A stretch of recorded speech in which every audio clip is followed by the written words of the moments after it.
Ditambah lagi dengan makin membesar.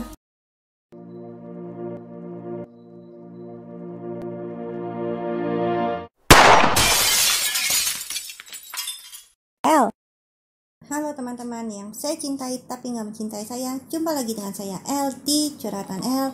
Teman-teman, apa yang kira-kira teman-teman akan lakukan kalau di dunia ini apapun keinginan teman-teman akan tercapai? Teman-teman, kita semua pasti mau keinginan kita dapat terwujud. Tapi teman-teman, bagaimana cara teman-teman mewujudkan apa yang kita inginkan? Itu yang selalu menjadi ujian dalam kehidupan ini. Teman-teman, alur cerita dari anime ini adalah berjudul Sora no Otoshi Mono atau dikenal juga dengan Heaven's Lost Property. Cerita ini dimulai dari satu cowok yang gak berguna ini bernama Tomoki atau panggilannya Tomo. Tomo dan satu cewek yang galak dan dominan ini yang selalu mengatur hidup Tomo bernama Sohara. Mereka adalah teman sedari kecil. Walaupun Tomo terlihat sangat-sangat terganggu akan kehadiran Sohara, namun Tomo pun mengakui kalau ia sangat-sangat kesepian tanpa kehadiran Sohara ini, teman-teman. Diam-diam ia menyimpan rasa yang sangat-sangat mendalam untuk Sohara. Dan bahkan keinginan hatinya yang paling kecil adalah untuk melihat Sohara sebetulnya. Namun cerita ini bukan hanya tentang Sohara, teman-teman. Cerita ini adalah tentang Chiwi yang berambut biru ini yang selalu ada dalam mimpi Tomo. Bahkan seringkali ia terbangun sambil menangis. Dalam mimpi itu, Tomo sangat mencintai Chiwi ini. Tapi entah kenapa Chiwi ini selalu meninggalkannya. Walaupun sepertinya Chiwi ini seperti dalam drama-drama, teman-teman, ia sebetulnya sangat-sangat menyukai Tomo. Namun karena rasa sayangnya yang begitu dalam, Sohara sangat-sangat khawatir akan keadaan Tomo. Ia pun selalu bertanyakan, mimpi apa sih? Apa sih arti mimpimu itu? Aduh, kayak kita harus cari tahu deh, kenapa kamu selalu mimpi hal yang sama dan bahkan terbangun sampai menangis. Akhirnya, Sohara menyarankan untuk bertanya kepada teman mereka yang sangat-sangat pintar dan dikenal dengan sifatnya yang aneh, bernama Sugata. Namun saat mereka ingin bertanya pada Sugata di sekolah, Sugata sedang mencoba penemuan anehnya ini, yaitu gondola. Untuk zaman itu, gondola yang dibuat asal-asalan ini sangat-sangat berbahaya, teman-teman. Apalagi Sugata ingin melompat dari atap gedung untuk mencoba gondolanya ini apakah bisa terbang. Walaupun akhirnya terbang sebentar sih, teman-teman. Ya, begitulah Sugata, teman-teman, dan keanehannya. Dan Chiwi ini adalah Chiwi misterius. Namanya Mikako. Mikako adalah ketua OSIS di sekolah mereka. Walaupun Mikako terlihat sangat-sangat tidak peduli pada Sugata, tapi dia sebetulnya sangat-sangat mengkhawatirkan Sugata dan sangat-sangat menyayangi Sugata. Akhirnya teman-teman, sekian perkenalan tentang Sugata.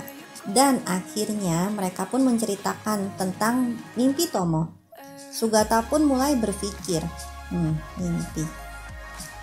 Menurut dia, teori mimpi adalah frekuensi atau keinginan atau mungkin ingatan yang mungkin telah lama terkubur dan terlupakan. Mungkin ini pun juga pertanda akan adanya dunia baru. Karena Sugata pun selama ini sedang meneliti satu bolongan hitam, satu lingkaran hitam di langit yang ia duga sebagai pintu masuk dari dunia baru. Sosok titik atau lubang misterius di langit itu berada di atas pohon sakura yang berusia 400 tahun. Disitulah penyelidikan dimulai. Oleh karena itu, Sugata mengajak Sohara dan Tomo untuk bersama-sama menyelidiki pohon sakura yang berumur 400 tahun ini. Mereka pun berjanji untuk bertemu di bawah pohon sakura pada malam harinya. Namun saat mereka berjanji bertemu, ternyata teman-teman Tomo tidak ada yang datang. Sugata sibuk dengan urusannya sendiri dan Sohara juga ada urusannya sendiri, jadi tidak bisa datang. Akhirnya Tomo tetap menunggu di bawah pohon sakura berusia 400 tahun ini. Saat ia ingin pulang dan menganggap aku hanya dibodoh-bodohi teman-temanku, tiba-tiba datanglah sesuatu dari angkasa, teman-teman. Benda itu sangat-sangat keras dan tajam. Saat terjatuh, di dalamnya ada cewek dengan pakaian yang seminim-minimnya, teman-teman. Cewek itu terbaring tidak berdaya. Dia berusaha untuk menyelamatkannya. Namun di saat-saat genting, ada satu komet yang ingin menghantam mereka berdua. Tiba-tiba Ciwi ini langsung mengepakkan sayapnya dan mengajak Tomo terbang. Ya, betul saja teman-teman, Ciwi ini adalah Angeloid. Ia memperkenalkan dirinya sebagai Angeloid tipe Pet Ikaros. Angeloid ini terlihat seperti robot teman-teman dan tidak jelas apa tujuannya ia datang ke bumi. Namun ia bercerita kalau ia diciptakan oleh satu organisasi Synapse untuk menjamin kesenangan dari sang master. Dan karena Tomo yang menemukannya pertama kali, ia memanggil Tomo dengan sebutan master. Ikaros bilang, apapun yang diinginkan dari sang master, ia pasti akan berusaha untuk mewujudkannya. Ikaros dilengkapi dengan satu kartu ajaib teman-teman. Kartu ini mampu untuk mengabulkan apapun permintaan dari sang master. Lalu Tomo yang sedang iseng-iseng menguji tentang kemampuan dari Angeloid ini, ia pun meminta 1 miliar yen. Tentu saja tiba-tiba Ikaros pencet-pencet kartunya ini dan tiba-tiba keluar 1 miliar yen teman-teman dari langit. Tentu saja hidup Tomo menjadi sangat-sangat bahagia. Hidup berubah sejak kedatangan Ikaros dalam hidupnya. Lalu tidak tanggung-tanggung ia langsung ke permintaan kedua. Ia ingin menjadi tidak terlihat. Lalu ia pun menjadi tidak terlihat dan mengendap-endap ke kamar Sohara. Dan kebetulan Sohara ini sedang berganti pakaian teman-teman. Ditambah lagi dengan semakin membesar. Tentu saja ia kesulitan dalam mengganti pakaian. Sangat-sangat bahagia memiliki kekuatan untuk mengabulkan apapun yang ia inginkan. Lalu saat santai sesudah Tomo menikmati makan siang yang luar biasa ini, Ikaros pun kembali bertanya pada Tomo, "Master, apakah ada hal lain yang kau ingin aku lakukan?" Saking isengnya sang master ini langsung meminta, "Aku ingin kau melepas busanamu." Walaupun itu permintaan yang terlihat konyol dan bercanda teman-teman, tapi langsung dilakukan oleh Ikaros. Bahkan Tomo pun tidak sanggup lagi menahan keinginannya teman-teman. Tomo pun berkata lagi, "Aku sungguh berharap ini semua hanyalah mimpi." Dan tiba-tiba saja kembali Tomo terbangun dari tidurnya. Dalam tidur itu ia kembali melihat Ciwi yang berambut biru ini. Ia berkata, "Hargailah malaikat yang ada di sisimu." Dan akhirnya Tomo terbangun dengan suara Sohara yang sangat heboh setiap paginya. Lalu Tomo mulai bertanya pada Ikaros, "Ikaros, apa yang terjadi?" Dan Ikaros berkata, "Karena kau menginginkan semuanya itu adalah mimpi, maka terjadilah." Sungguh melegakan ya teman-teman. Keesokan harinya, Sohara yang sangat-sangat bersemangat di sekolah ditanyakanlah kepada Tomo, "Tomo, apakah mulai sekarang kau akan tinggal bersama Angeloid itu?" Dan Tomo pun bilang, "Ya iya, aku akan tinggal bersama Angeloid itu." Dan sepertinya Sohara cemburu teman-teman. Ia langsung buru-buru melarikan diri. Cerita dilanjutkan dengan PR matematika Takahera. PR matematika ini killer banget teman-teman. Ini susah banget dikerjakan. Sohara dan Tomo mengerjakan PR ini bersama-sama. Namun saat Sohara sedang serius-seriusnya mengerjakan PR ini, Tomo hanya duduk di kolong meja dan memandangi bagian ini Sohara. Dia kayak benar-benar udah nyerah banget sama matematika teman-teman. Sampai akhirnya Sohara pun memutuskan untuk bertanya pada Sugata. Ternyata Sugata memang dapat mengerjakan PR Tomo dengan lancar jaya.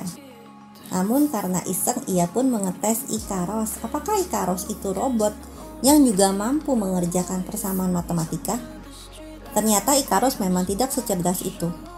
Setelah membantu mengerjakan PR, Sugata pun meminta bayaran atas bantuannya. Ia ingin menyelidiki tentang lubang yang dianggap dunia baru yang ada di langit. Sugata membutuhkan teman-temannya untuk menginap. Mereka pun menginap dan mulai berbagi tugas. Tomo dan Sohara mendapat tugas untuk memancing. Sugata dan Mikako memasak. Dan Ikaros berbelanja.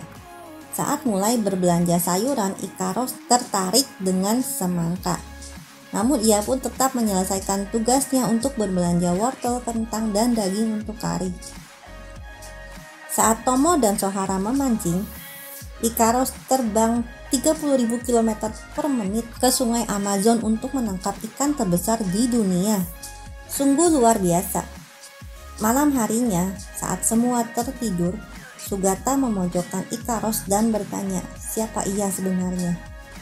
Bagaimana mungkin Angeloid tipe pet bisa memiliki kemampuan terbang yang luar biasa?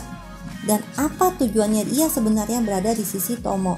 Alhasil Ikaros pun tidak mengetahui apa arti keberadaannya. Teman-teman, apakah teman-teman pernah berasa teman-teman kalau hidup ini sungguh-sungguh tidak berarti? Kenapa kita ada di tempat ini? Kenapa kita tidak ada di tempat dan di waktu yang berbeda dari keadaan yang sekarang? Pernah gak teman-teman berasa kalau hidup ini terasa sangat-sangat asing untuk kita? Tetapi yakinlah satu hal teman-teman, kehidupan apapun yang teman-teman jalani saat ini, El yakin dan percaya teman-teman akan ada sesuatu dalam diri kita yang tentunya akan memberi kita kekuatan untuk menghadapi segala cobaan dalam hidup ini. Percayalah teman-teman, kalau dalam hidup badai selalu akan berlalu. Teman-teman, apabila teman-teman setuju sebagai master, Tomo boleh melakukan apapun yang ia inginkan, termasuk menggenjot Ikaros. Silahkan tekan tombol like-nya ya teman-teman. Dan teman-teman, untuk teman-teman yang belum mensubscribe dan tekan tombol lonceng, jangan lupa untuk menekan tombol loncengnya, karena El akan melanjutkan anime ini teman-teman secepatnya. Dan tentu saja teman-teman tidak ingin ketinggalan anime-anime genjot lainnya. Teman-teman, terima kasih karena teman-teman selalu mendukung El hingga sampai pada saat ini. Teman-teman, El berharap apapun beban kehidupan yang teman-teman sedang jalani saat ini, semuanya akan berjalan dengan baik-baik saja. Terima kasih teman-teman. See you.